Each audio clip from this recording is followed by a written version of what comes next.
ମଣିଷ ଯେପରି କର୍ମ କରେ ସେହିପରି ଫଳ ଭୋଗ କରେ। ଭଲ କାମ ସୁଖ ଆଣେ, ଖରାପ କାମ ଦୁଃଖ ଦେଇଥାଏ। ସେଥିପାଇଁ ସତ୍ୟ, ନ୍ୟାୟ ଓ ଧର୍ମର ପଥରେ ଚାଲନ୍ତୁ। ଈଶ୍ୱର ସବୁ କର୍ମର ସାକ୍ଷୀ। ସତ୍ୟର ବିଜୟ। ସତ୍ୟ କେବେ ହାରେ ନାହିଁ। ମିଛ କିଛି ସମୟ ପାଇଁ ଜିତିପାରେ, କିନ୍ତୁ ଶେଷରେ ସତ୍ୟର ହିଁ ବିଜୟ ହୁଏ। ସତ୍ୟବାଦୀ ବ୍ୟକ୍ତି ସମାଜରେ ସମ୍ମାନ ପାଏ ଓ ଭଗବାନଙ୍କ କୃପା ଲାଭ କରେ। ମାତା ପିତାଙ୍କ ସେବା। ମାତା ପିତାଙ୍କ ସେବା ସବୁଠାରୁ ବଡ଼ ପୁଣ୍ୟ। ସେମାନଙ୍କ ଆଶୀର୍ବାଦ ଜୀବନକୁ ସୁଖମୟ କରେ। ଯିଏ ମାତା ପିତାଙ୍କୁ ସମ୍ମାନ କରେ ତାଙ୍କ ଘରେ ସଦା ଶାନ୍ତି ଓ ସମୃଦ୍ଧ ରହେ। ଅହଙ୍କାରର ପତନ। ଅହଙ୍କାର ମଣିଷ ସବୁଠାରୁ ବଡ଼ ଶତ୍ରୁ। ଅହଙ୍କାର ମଣିଷର ସବୁଠାରୁ ବଡ଼ ଶତ୍ରୁ। ରାବଣ ପରି ଶକ୍ତିଶାଳୀ ମଧ୍ୟ ଅହଙ୍କାର ପାଇଁ ପତନ ହୋଇଥିଲେ।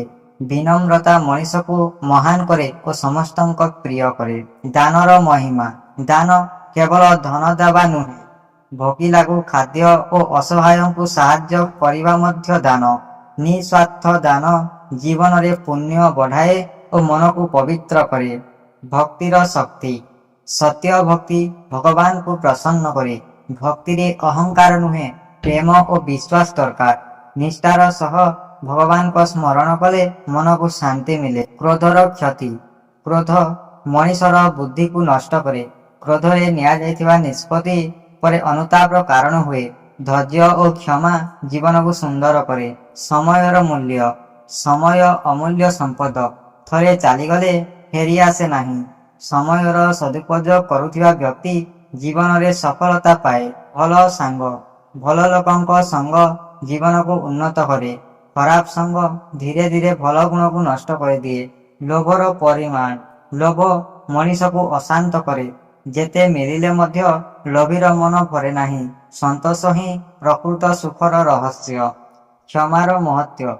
କ୍ଷମା କରିବା ଦୁର୍ବଳତା ନୁହେଁ, ଏହା ମହାନତାର ପରିଚୟ। କ୍ଷମାଶୀଳ ବ୍ୟକ୍ତି ସଦା ସମ୍ମାନ ପାଏ। ଧୈର୍ଯ୍ୟର ଫଳ।